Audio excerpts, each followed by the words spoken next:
नमस्कार साथियों, स्वागत करता हूं अनमोल ज्ञान के इस प्लेटफॉर्म पर।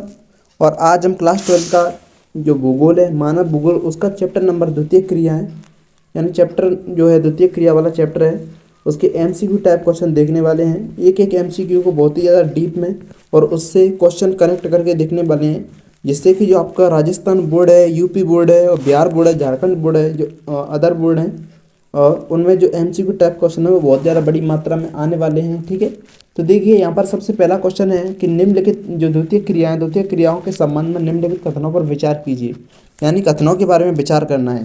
पहला कथन दे रखा है, द्वितीय गतिविधियों यानी द्वारा प्राकृतिक संसाधनों का मूल्य बढ़ जाता है। दूसरा कथन है, द्वितीय क्रियाएं परिवहन एवं संचार सेवा उद्योग से संबंधित हैं। और आपको क्या बताना है यहाँ पर, यानी उपयुक्त कथनों में से कौन सा कथन जो है वो सही नहीं है, यानी कौन सा कथन गलत है, गलत कथन बताना है। ठीक है, गलत कथन का आपको चुनाव करना है। तो देखिए पहला कथन, देखिए द्वितीय गतिविधियों द्वारा प्राकृतिक संसाधनों का मूल्य बढ़ जाता है, यानी द्वितीय क्रियाओं के द्वारा प्राकृतिक जो संसाधन होता है, ठीक है, जैसे कृषि का यानी प्राथमिक क्रियाकलाप से जो प्राप्त माल होता है उसका मूल्य बढ़ जाता है। बिल्कुल सही है, बिल्कुल मूल्य बढ़ जाता है उसका। दूसरा है, द्वितीय गतिविधियाँ यानी द्वितीय क्रियाएं परिवहन एवं जो संचार सेवा उद्योग से संबंधित हैं, यानी ये बिल्कुल गलत हो जाएगा। क्यों गलत हो जाएगा? क्योंकि परिवहन और संचार सेवा किससे संबंधित हैं? ये संबंधित हैं तृतीय क्रिया से। किससे संबंधित है? तृतीय क्रियाकलाप से, इसलिए ये आपका गलत हो जाएगा। कौन सा कथन सही नहीं है यहाँ पर? केवल दो। कौन सा? केवल दो वाला कथन आपका सही नहीं है, यानी option number B, option number B आपका राइट आंसर हो जाएगा। कौन सा? ऑप्शन नंबर बी आपका राइट आंसर हो जाएगा। ठीक है, बात करते हैं अगले क्वेश्चन की। और अगला क्वेश्चन दे रखा है आपका क्वेश्चन नंबर 2, विनिर्माण के संदर्भ में निम्नलिखित कथनों पर विचार कीजिए। ठीक है, यानी अब विनिर्माण के जो संबंध में आपको क्या करना है, इन कथनों पर विचार करना है। देखिए पहला कथन है कि विनिर्माण से आशय वस्तुओं के जो हस्तांतरण एवं वितरण से है। ठीक है, दूसरा है, विनिर्माण आधुनिक शक्ति के साधन, यानी विनिर्माण आधुनिक शक्ति के साधन और मशीनरी के द्वारा पुराने यानी साधनों के द्वारा किया जाता है। यानी जो विनिर्माण है वो आधुनिक शक्ति के साधन एवं मशीनरी के द्वारा किया जाता है, एक तरह से ये बताना है। ठीक है, तीसरा कथन देखिए, तृतीय विश्व के देश विनिर्माण कार्य में तीव्र प्रगति कर रहे हैं, यानी उपयुक्त कथनों में से कौन सा जो कथन है वो सही है, ये आपको यहाँ पर बताना है। ठीक है, पहला कथन देखिए, विनिर्माण से आशय वस्तुओं के हस्तांतरण और वितरण से है। तो देखिए ये कथन बिल्कुल गलत हो जाएगा। क्यों? क्योंकि आपकी किताब में दे रखा है विनिर्माण से आशय, यानी विनिर्माण से आशय वस्तुओं के निर्माण से है, यानी विनिर्माण से आशय वस्तुओं के निर्माण से है एवं किससे है? वस्तुओं के निर्माण से है एवं हाथ से बनाना, यानी हाथ से बुनना, ये आपकी किताब में दे रखा है। तो पहला कथन आपका गलत हो जाएगा। विनिर्माण जो है वो आधुनिक शक्ति के जो साधन होते हैं, ठीक है, यानी प्रौद्योगिकी की बात की जा रही है ना, आधुनिक शक्ति के साधन एवं मशीनरी के द्वारा या पुराने जो संसाधन होते हैं उनके द्वारा किया जाता है। तो ये कथन बिल्कुल सही है, यानी जो विनिर्माण है, उद्योगों में जो काम किया जाता है वो आधुनिक शक्ति के साधनों के द्वारा, मशीनरी यानी मशीनों के द्वारा, पुराने जो साधन होते हैं उनके द्वारा किया जाता है। बिल्कुल सही हो जाएगा। तीसरा देखिए, पहला ही आपका गलत हो जाएगा, दूसरा सही है। तीसरा, तृतीय विश्व के देश विनिर्माण कार्य में तीव्र प्रगति कर रहे हैं, ये कथन भी आपका गलत हो जाएगा। तृतीय विश्व यहाँ पर बिल्कुल गलत दे रखा है। तो देखिए यहाँ पर बताना है उपयुक्त कथनों में से कौन सा कथन जो है वो सही है। यहाँ पर सही कथन पूछा गया है, तो देखिए यहाँ पर सही कथन बताना है आपको, कौन सा कथन सही है। ठीक है, तो देखिए सही कथन कौन सा होगा यहाँ में, तो यहाँ पर सिर्फ और सिर्फ दूसरा कथन सही है। कौन सा कथन सही है? सिर्फ और सिर्फ दूसरा कथन सही है, इसलिए हमारा ऑप्शन नंबर यहाँ पर बी, यानी केवल दो, ऑप्शन नंबर बी आपका राइट आंसर हो जाएगा। ठीक है, ऑप्शन नंबर बी आपका राइट आंसर हो जाएगा। बात करते हैं अगले क्वेश्चन की, क्वेश्चन नंबर 3 है। देखिए यहाँ पर आपके चार जो हैं, चार कथन दे रखे हैं। कि देखिए सबसे पहला कथन है, उद्योग एक निर्माण इकाई होती है ना। उद्योग क्या होती है? निर्माण इकाई होती है, ये आपको बताना है। उद्योग एक निर्माण इकाई होती है जिसकी भौगोलिक स्थिति अलग होती है ना। प्रबंध तंत्र के अंतर्गत लेखा बही एवं रिकॉर्ड का रखरखाव यानी रखा जाता है। यानी देखिए इस जो कथन है इसको बड़ा थोड़ा ध्यान से पढ़िएगा। पहला कथन है कि उद्योग एक निर्माण इकाई होती है ना, निर्माण होता है उसमें, उसकी निर्माण इकाई होती है जिसकी भौगोलिक जो स्थिति है वो अलग होती है एवं प्रबंध तंत्र के अंतर्गत लेखा बही यानी लेखा जो का कार्य होता है, रिकॉर्ड होता है, उसका क्या किया जाता है? रखरखाव किया जाता है। ये आपको यहाँ पर बताना है। ठीक है, ये आपको क्या करना है? यहाँ पर बताना है। अब देखिए दूसरा कथन है, उद्योग एवं विनिर्माण समानार्थी नहीं है। ठीक है, उद्योग और विनिर्माण समानार्थी नहीं है, ये आपको बताना है। यंत्रीकरण से तात्पर्य किसी कार्य को पूर्ण करने के लिए मशीनों का प्रयोग करना है। ठीक है।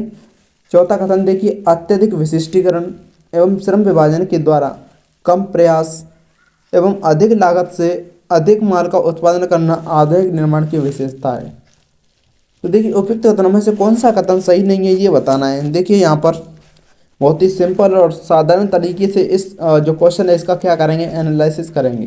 तो देखिए पहला जो कथन है, औद्योगिक निर्माण की इकाई होती है, यानी बिल्कुल निर्माण की इकाई होती है और उसकी भौगोलिक स्थिति भी अलग होती है। यानी प्रबंधन तंत्र के अंतर्गत उसका जो उद्योग का प्रबंधन तंत्र होता है, मैनेजमेंट होता है, उसी में लेखा जोखा जो होता है, कार्य रिकॉर्ड जो है वो रखे जाते हैं। तो पहला कथन आपका क्या हो जाएगा, पहला कथन आपका सही हो जाएगा। क्या हो जाएगा, सही हो जाएगा। ठीक है। देखिए उद्योग एवं विनिर्माण समानार्थी नहीं है, तो देखिए यहाँ पर बिल्कुल गलत कहा गया है ये कथन। उद्योग और विनिर्माण एक दूसरे के पर्यायवाची होते हैं। आपकी किताब में बोला गया है ये एक दूसरे के क्या होते हैं, पर्यायवाची होते हैं या फिर समानार्थी होते हैं, ये आपको याद रखना है। तो आपका दूसरा कथन क्या हो जाएगा, दूसरा कथन भी गलत हो जाएगा। यानी उद्योग और विनिर्माण जो है एक दूसरे के समानार्थी होते हैं और यहाँ पर बोला गया नहीं है। ठीक है।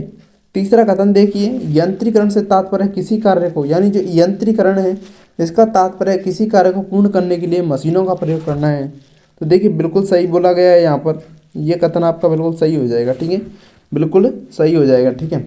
अत्यधिक विशिष्टीकरण है ना, अत्यधिक विशिष्टीकरण और श्रम विभाजन के द्वारा कम प्रयासों में, और देखिए यहाँ पर बोला गया है, यहाँ पर क्या बोला गया है, यहाँ पर बोला गया है अधिक लागत। क्या बोला गया है, अधिक लागत। ठीक है। तो देखिए ये तो बिल्कुल गलत कथन है। कैसे, अधिक लागत एवं अधिक माल का जो उत्पादन करना आधुनिक जो निर्माण उसकी विशेषता है। यानी लागत तो क्या चाहता है, उद्योग कम लागत लगाते हैं, कम लागत के द्वारा ही क्या अधिक लाभ और माल जो उसका उत्पादन करना चाहते हैं। तो ये कथन आपका क्या हो जाएगा, बिल्कुल गलत हो जाएगा। ठीक है, बिल्कुल गलत हो जाएगा ये वाला कथन। यहाँ पर पूछा गया है कौन सा कथन सही नहीं है। देखिए यहाँ पर आपका जो कथन है, सॉरी यहाँ पर थोड़ा एक देखिए, अब देखिए कौन सा कथन सही है। पहला कथन आपका बिल्कुल सही था, दूसरा गलत था। ठीक है, तीसरा भी सही था और चौथा गलत था, क्योंकि यहाँ पर अधिक लागत बोला गया है, यहाँ पर कम लागत होता है। और विनिर्माण एवं जो उद्योग होते हैं वो एक दूसरे के समानार्थी होते हैं। तो उपयुक्त कथनों में से कौन सा सही नहीं है, तो सिर्फ और सिर्फ दो और आपका चौथा जो है, दो और चौथा जो कथन है वो बिल्कुल सही नहीं है। यानी देखिए इसमें देखिए कौन सा है वो, यानी दो और चौथा ये वाला कथन आपका सही हो जाएगा। यानी ऑप्शन नंबर बी आपका राइट आंसर होने वाला है। ठीक है, ऑप्शन नंबर बी आपका राइट आंसर होने वाला है। ठीक है, बात करते हैं अगले क्वेश्चन की। अगला क्वेश्चन दे रखा है आपका क्वेश्चन नंबर 4। और देखिए क्वेश्चन नंबर 4 में क्या दे रखा है, क्या पूछा गया है। इसमें पूछा गया है निम्नलिखित में से कौन सी विनिर्माण की विशेषता है। यानी इनमें से आपको बताना है, ये आपकी दे रखी है, इनमें से विनिर्माण की विशेषता क्या क्या है और आपको इनके बारे में थोड़ा दो दो तीन तीन लाइन आपको याद होनी चाहिए। ये बहुत इंपॉर्टेंट है, इस पर आप स्टार लगा सकते हो। एग्जाम में आपको ये पूछा जा सकता है 1-2 नंबर में। ठीक है, तो निम्नलिखित में से विनिर्माण की विशेषता आपको बतानी है। पहला है कौशल का विशिष्टीकरण, दूसरा है प्रौद्योगिकी नवाचार, तीसरा है यंत्रीकरण और चौथा है संगठनात्मक ढांचा। ठीक है, संगठनात्मक ढांचा। और आपका ये दे रखे हैं, आपके विकल्प दे रखे हैं ना, ऑप्शन दे रखे हैं, इनमें से आपको चुनना है कि कौन सा यहाँ पर सही राइट आंसर होने वाला है। देखिए बहुत ही सिंपल और सरल क्वेश्चन पूछा गया है। तो देखिए विनिर्माण की विशेषता क्या है, तो देखिए यहाँ पर कौशल का विशिष्टीकरण, प्रौद्योगिकी नवाचार, यंत्रीकरण और संगठनात्मक ढांचा, ये आपके तीनों के तीनों यानी चारों के चारों जो दे रखे हैं वो किसके, विनिर्माण की जो विशेषताएं वो हो जाएंगी। ठीक है, यानी ऑप्शन नंबर आपका डी यहाँ पर राइट आंसर हो जाएगा। ऑप्शन नंबर डी आपका राइट आंसर हो जाएगा। बात करते हैं अगले क्वेश्चन को, क्वेश्चन नंबर 5। उद्योगों की स्थिति को प्रभावित करने वाले निम्नलिखित में से कौन सा कारक है। यानी उद्योगों की जो स्थिति होती है ना, अवस्थिति होती है, उसको प्रभावित करने वाले कारक कौन कौन से हैं। यहाँ पर आपको ऑप्शन दे रखे हैं, इनमें से आपको चुनना है। यानी पहला ऑप्शन दे रखा है बाजार की अभिगम्यता। अभिगम्यता का मतलब क्या होता है, पहुँच, है ना। अभिगम्यता का मतलब क्या होता है, पहुँच होता है। ठीक है, ये आपको याद रखना है। बाजार तक अभिगम्यता, कच्चे माल की प्राप्ति तक अभिगम्यता, परिवहन एवं संचार सुविधाओं तक अभिगम्यता। तो देखिए उद्योगों की जो स्थिति है उसको प्रभावित करने वाले कारकों आपको बिल्कुल सिंपल याद होगा। और ये क्वेश्चन एग्जाम के दृष्टि से तो बहुत ज़्यादा इंपॉर्टेंट है, इस पर आप 3 स्टार लगा लेना। एग्जाम में ये अक्सर क्वेश्चन देखने को मिल जाता है। ठीक है, तो यहाँ पर देखिए उद्योगों की स्थिति को प्रभावित करने वाले कारकों में ये तीनों यानी तीनों कारक सम्मिलित किए जाते हैं, है ना। बाजार तक अभिगम्यता भी सम्मिलित सम्मिलित किया जाता है, कच्चे माल की प्राप्ति तक अभिगम्यता और परिवहन एवं संचार सुविधाओं की भी अभिगम्यता होती है। यानी ऑप्शन नंबर आपका डी यहाँ पर राइट आंसर हो जाएगा। ठीक है, ऑप्शन नंबर डी आपका राइट आंसर हो जाएगा। बात करते हैं अगले क्वेश्चन की, क्वेश्चन नंबर 6। देखिए स्वच्छंद उद्योगों के संदर्भ में निम्नलिखित कथनों पर विचार कीजिए। ये स्वच्छंद उद्योग बहुत ज़्यादा इंपॉर्टेंट है, मोस्ट इंपॉर्टेंट स्टार लगा लेना, है ना। अब देखिए स्वच्छंद उद्योगों के बारे में निम्नलिखित कथनों पर आपको विचार करना है। स्वच्छंद उद्योग विशिष्ट कच्चे माल पर निर्भर करते हैं। ये उद्योग संगठक पुर्जों पर निर्भर रहते हैं। तीसरा है इनमें उत्पादन जो है इनमें उत्पादन अधिक मात्रा में होता है। चौथा कथन है ये उद्योग प्रदूषण नहीं फैलाते हैं। यानी इन जो उपयुक्त कथन दे रखे हैं इनमें से आपको बताना है कि कौन सा कथन सही है। ठीक है, कौन सा कथन सही है आपको बताना है। तो देखिए पहला कथन जो है स्वच्छंद उद्योग विशिष्ट कच्चे माल पर निर्भर करते हैं, ये कथन आपका बिल्कुल गलत हो जाएगा, क्योंकि स्वच्छंद उद्योग किसी विशिष्ट कच्चे माल पर निर्भर नहीं करते हैं, किसी विशिष्ट कच्चे माल पर निर्भर नहीं करते हैं, किसी विशिष्ट कच्चे माल पर निर्भर नहीं करते हैं, ये आपको याद रखना है। तो आपका पहला कथन ही क्या हो जाएगा, गलत हो जाएगा। ठीक है, दूसरा है ये उद्योग संगठक पुर्जों पर निर्भर रहते हैं, ये बिल्कुल सही आपका हो जाएगा, संगठक पुर्जों पर निर्भर करते हैं। इनमें उत्पादन अधिक मात्रा में होता है, ये गलत हो जाएगा। स्वच्छंद उद्योगों में उत्पादन बिल्कुल कम यानी अल्प मात्रा में होता है, ये आपको याद है। ठीक है, ये उद्योग प्रदूषण नहीं फैलाते, बिल्कुल सही है, यानी स्वच्छंद उद्योग बिल्कुल प्रदूषण नहीं फैलाते हैं। और इनमें साथ ही साथ श्रमिकों की भी कम आवश्यकता होती है, ये आपको याद रखना है। तो देखिए इसी क्वेश्चन से अपना जो स्वच्छंद उद्योग है वह पूरी तरह से क्या हो चुका है, रिवाइज हो चुका है। ठीक है, तो यहाँ पर आपको बताना है कौन सा कथन सही है, यानी कथन आपका दूसरा, ये उद्योग संगठक पुर्जों पर निर्भर रहते हैं, है ना। कथन नंबर आपका दूसरा, ये उद्योग संगठक पुर्जों पर निर्भर रहते हैं। ठीक है, और ये उद्योग प्रदूषण नहीं फैलाते हैं, ये दोनों कथन आपके क्या हो जाएंगे, सही हो जाएंगे। ठीक है, दोनों कथन सही हो जाएंगे, इसलिए यहाँ पर आपको बताना है कि केवल 2 और 4, है ना, यानी ऑप्शन नंबर बी आपका राइट आंसर हो जाएगा। ऑप्शन नंबर बी आपका क्या हो जाएगा, राइट आंसर हो जाएगा। ठीक है, बात करते हैं अगले क्वेश्चन की, क्वेश्चन नंबर 7 है। देखिए बहुत ही इंपॉर्टेंट क्वेश्चन है, एक एक क्वेश्चन बड़ी गहराई से लिया हुआ है।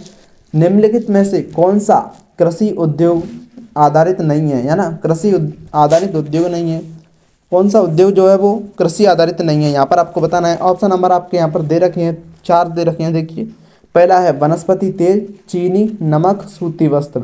इनमें से कौन सा है जो वनस्पति यानी एक तरह से कृषि आधारित नहीं है।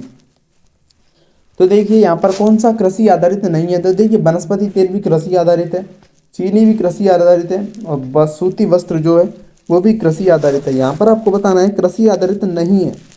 यानी कृषि आधारित का मतलब क्या है, कृषि आधारित का मतलब है जो कृषि से प्राप्त किया जाता है। तो देखिए वनस्पति तेल जो है वो भी कृषि से प्राप्त किया जाता है, चीनी जो है वो गन्ने से प्राप्त यानी गन्ने से बनती है, ये भी कृषि आधारित है। सूती वस्त्र भी एक तरह से किससे, और कपास से बनते हैं। तो यहाँ पर आपको बताना है क्या है, नमक जो है, देखिए नमक, नमक तो किसी तरह कृषि से नहीं होता है ना, ये आपको याद रखना है। यानी ऑप्शन नंबर सी आपका राइट आंसर हो जाएगा, ऑप्शन नंबर सी आपका राइट आंसर हो जाएगा। बात करते हैं अगले क्वेश्चन को, अगला क्वेश्चन दे रखा है क्वेश्चन नंबर 8। निम्नलिखित में से कौन सा वन आधारित उद्योग है, यानी वन आधारित उद्योग कौन सा है। तो यहाँ पर आपके दे रखे हैं ऑप्शन नंबर, देखिए तारपीन तेल, कृत्रिम रेशा, कॉफी, पेट्रोल, रसायन। ठीक है, तो यहाँ पर आपको बताना है कि कौन सा वन आधारित उद्योग है। देखिए कृत्रिम रेशा, कृत्रिम रेशा तो किसके अंतर्गत आएगा, रसायन आधारित उद्योग के अंतर्गत आएगा, है ना, रसायन आधारित उद्योग के अंतर्गत आ जाएगा। ये पेट्रो रसायन भी इसी के अंतर्गत आता है ना। कॉफ़ी आपका किसके अंतर्गत आएगा, ये आपका कृषि आधारित उद्योग के अंतर्गत आएगा। ठीक, कृषि आधारित उद्योग के अंतर्गत आएगा। तारपीन तेल जो है वो किसके अंतर्गत आता है, वो आता है आपका वन आधारित उद्योग के अंतर्गत आता है, यानी ऑप्शन नंबर ए आपका राइट आंसर हो जाएगा। ठीक है, ऑप्शन नंबर ए आपका राइट आंसर हो जाएगा। बात करते हैं अगले क्वेश्चन के, क्वेश्चन नंबर 9 दे रखा है। देखिए निम्नलिखित कथनों पर विचार कीजिए। पहला कथन दे रखा है चीनी, सूती वस्त्र एवं वनस्पति तेल स्वच्छंद उद्योग हैं। तो देखिए चीनी, सूती वस्त्र और वनस्पति तेल अभी अपन ने देखा ये क्या थे, ये थे आपके सूती वस्त्र, ये थे कृषि आधारित उद्योग, है ना, ये थे आपके कृषि आधारित उद्योग थे। यहाँ पर दे रखा है स्वच्छंद उद्योग, तो ये कथन तो पहले ही गलत हो जाएगा। ठीक है, ये कथन तो पढ़ते ही आपको पता चल गया कि ये कथन गलत है। दूसरा देखिए खनिज तेल, जल विद्युत शक्ति ने विकास ने यानी खनिज तेल एवं जल विद्युत शक्ति के विकास ने उद्योगों की अवस्थिति के कारक के रूप में कोयला शक्ति के महत्व को कम किया है, ये आपको बताना है। यानी उपयुक्त कथनों में से कौन सा कथन जो है वो सही है, ये आपको बताना है। यानी खनिज तेल होते हैं और जो जल विद्युत यानी जल से जो आपकी क्या बनाई जाती है, बिजली बनाई जाती है। इसने जो कोयले यानी पहले कोयले से क्या बनाई जाती थी, बिजली बनाई जाती थी। फिर किसका, खनिज तेल से, और जल विद्युत से जो जल शक्ति है वो बनाई जाती है। इससे क्या है, कोयले का महत्व एक तरह से कम हुआ है, ये आपका कथन बिल्कुल सही है। तो उपयुक्त कथनों में से कौन सा कथन सही है, केवल दो कथन सही है। पहला तो कथन आपका गलत हो जाएगा, ठीक है, पहला तो कथन आपका गलत हो ही जाएगा। तो यहाँ पर केवल दो है ना, यानी ऑप्शन नंबर बी आपका राइट आंसर हो जाएगा, ठीक है, ऑप्शन नंबर बी आपका राइट आंसर हो जाएगा, ये आपको याद रखना है, ठीक है। बात करते हैं अगले क्वेश्चन का। क्वेश्चन नंबर 10 दे रखा है, देखिए, निम्नलिखित कथनों पर विचार कीजिए। आपको इन कथनों को पढ़ना है। पहला है, पूंजी एवं परिवहन कुटीर उद्योग को अधिक प्रभावित करते हैं। दूसरा है, छोटे पैमाने के उद्योग विकासशील देशों की विशेषता है। तीसरा है, पत्तन नगरों ने भारत में उद्योगों को आकर्षित किया है, ठीक है, उद्योगों को आकर्षित किया है। यानी जो पत्तन नगर होते हैं, यानी समुद्रों के किनारे जो नगर बसे हुए हैं, उन्होंने भारत में उद्योगों को आकर्षित किया है, ये आपको बताना है। यहाँ पर बताया गया है, यानी पूछा गया है, उपयुक्त कथनों में से कौन सा जो कथन है वो सही नहीं है। यहाँ पर पूछा गया है कौन सा कथन सही नहीं है, ये आपको बताना है। देखिए, तो पहला कथन देखिए, पूंजी एवं परिवहन, है ना, पूंजी यानी पैसा, परिवहन यानी एक तरह से जो आपके साधन हो गए हैं ना, जैसे रेलगाड़ी, बस, है ना, ये आपकी किस में आती है, परिवहन में आते हैं।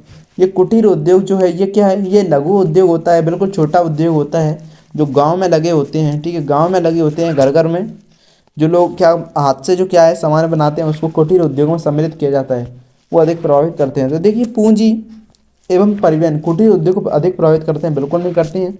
यानी पूंजी यानी जब बिल्कुल छोटे स्तर पर घर पर काम होता है ना, बिल्कुल घर छोटे स्तर पर घर पर काम होता है, जैसे मूर्तियाँ बनाना, ठीक है, मूर्तियाँ बनाना, बर्तन बनाना, है ना, जो घर में गांव में बनाए जाते हैं, या जैसे सूप बनाना, ठीक है, जो लकड़ी का सूप होता है वो बनाना।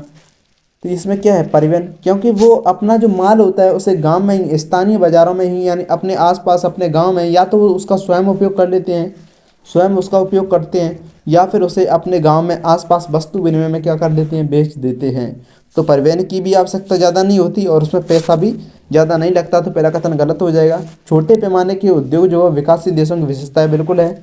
जैसे भारत ने है ना, चीन ने आपको याद रखना है ये देशों के नाम, भारत, चीन, और आपका एक ब्राज़ील, है ना, और आपका एक क्या है, ब्राज़ील जो देश है, उसने क्या है, जो छोटे पैमाने के उद्योग हैं उनसे अपनी जो जनसंख्या है उनको, नागरिकों को रोजगार देने के लिए अधिक से अधिक संख्या में छोटे पैमाने के उद्योग अपने देशों में लगाए हैं, ठीक है, ये आपको याद रखना है।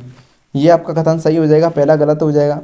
पतन नगरों ने भारत में उद्योगों को आकर्षित किया है, बिल्कुल सही है। उपयुक्त कथनों से कौन सा सही नहीं है, तो देखिए, पहला कथन सही नहीं है, यानी केवल एक, यानी ऑप्शन नंबर ए आपका यहाँ पर राइट आंसर हो जाएगा, ठीक है। बात करते हैं अगले क्वेश्चन को। क्वेश्चन नंबर दे रखा है आपका 11। देखिए, निम्नलिखित में से कौन सी एक अर्थव्यवस्था में उत्पादन का जो स्वामित्व है वो व्यक्तिगत एवं सार्वजनिक दोनों होता है। यानी ऐसी कौन सी अर्थव्यवस्था है जिसमें यानी उत्पादन का स्वामित्व जो होता है वो व्यक्तिगत और सार्वजनिक दोनों होता है। देखिए, पूंजीवाद में कैसा होता है, पूंजीवाद में होता है आपका व्यक्तिगत, ठीक है, पूंजीवाद में कैसा होता है, व्यक्तिगत होता है, ये आपको याद रखना है।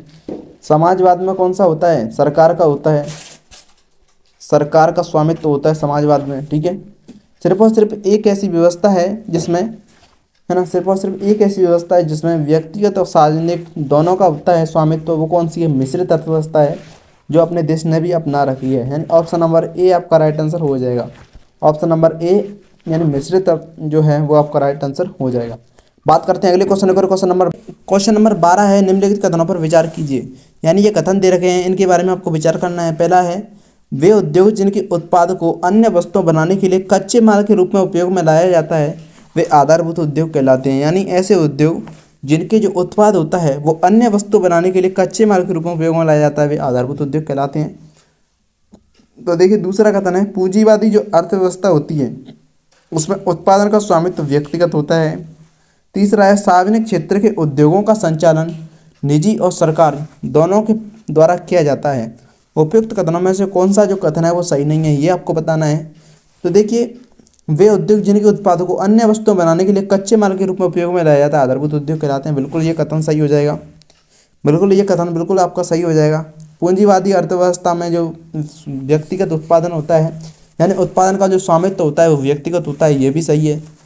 देखिए सार्वजनिक जो क्षेत्र के उद्योग होते हैं उनका संचालन सिर्फ और सिर्फ सरकार करती है, ना कि निजी यानी निजी क्षेत्र के लोग करते हैं, ना ही व्यक्तिगत, है ना। तो ये कथन आपको गलत हो जाएगा, यानी कथन नंबर तीसरा आपका गलत हो जाएगा। तो देखिए ऑप्शन नंबर बी आपका राइट आंसर हो जाएगा। केवल 3 कथन आपका जो है वो गलत है, यानी ऑप्शन नंबर बी आपका यहाँ पर राइट आंसर हो जाएगा। ठीक है, बात करते हैं अगले क्वेश्चन को। क्वेश्चन नंबर दे रखा है आपका 13। देखिए निम्नलिखित में से कौन सा एक उद्योग अन्य उद्योगों के लिए कच्चे माल का उत्पादन करता है, यानी आपको बताना है ये उद्योग दे रखे हैं, इनमें से बताना है ऐसा कौन सा है, कौन सा एक उद्योग है वो अन्य उद्योगों के लिए कच्चे माल का उत्पादन करता है। तो देखिए अभी थोड़ी देर पहले अपने जाना ऐसा कौन सा उद्योग है जो अन्य उद्योगों के लिए कच्चे माल के रूप में, है ना, उत्पादन करता है। तो देखिए वो था आपका आधारभूत उद्योग, है ना। आधारभूत उद्योग आपका राइट आंसर हो जाएगा, यानी ऑप्शन नंबर सी आपका राइट आंसर हो जाएगा। ठीक है, ऑप्शन नंबर सी आपका राइट आंसर हो जाएगा।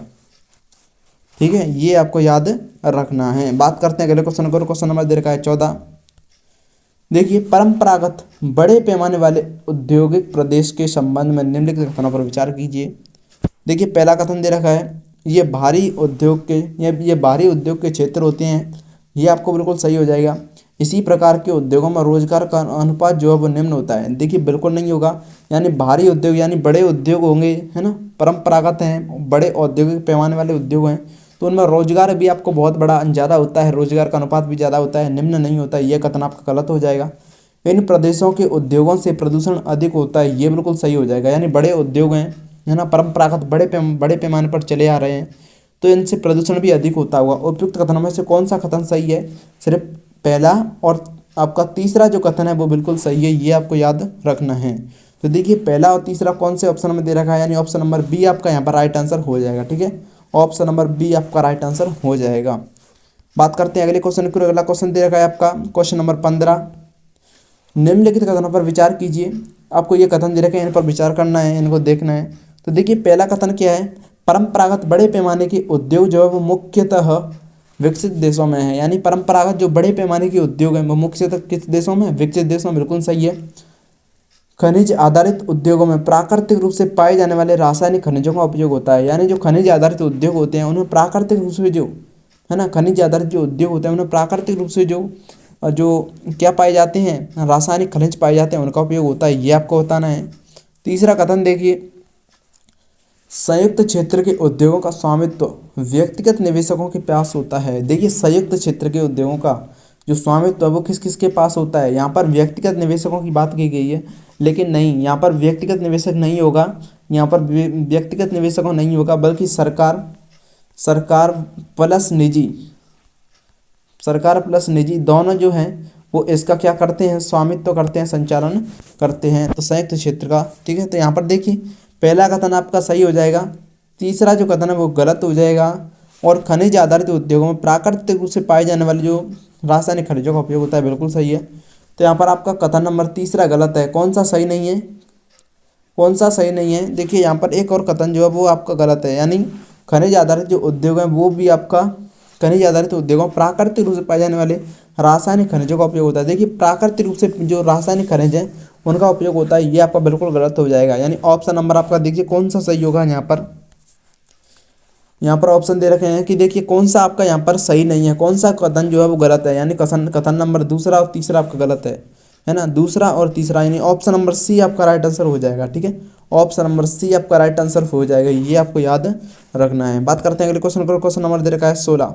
बहुत इंपॉर्टेंट क्वेश्चन है, ऐसे क्वेश्चन आपके बन जाते हैं एग्जाम में। देखिए क्या है, रूहर कोयला क्षेत्र जो है विश्व के किस देश से संबंधित रहा है?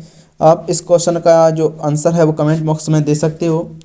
1 2 3 4 5। देखिए रूहर कोयला क्षेत्र जो है वो विश्व के किस देश से संबंधित रहा है? किस देश से संबंधित रहा है? ऑप्शन नंबर ए जर्मनी, संयुक्त राज्य अमेरिका, चीन, ग्रेट ब्रिटेन।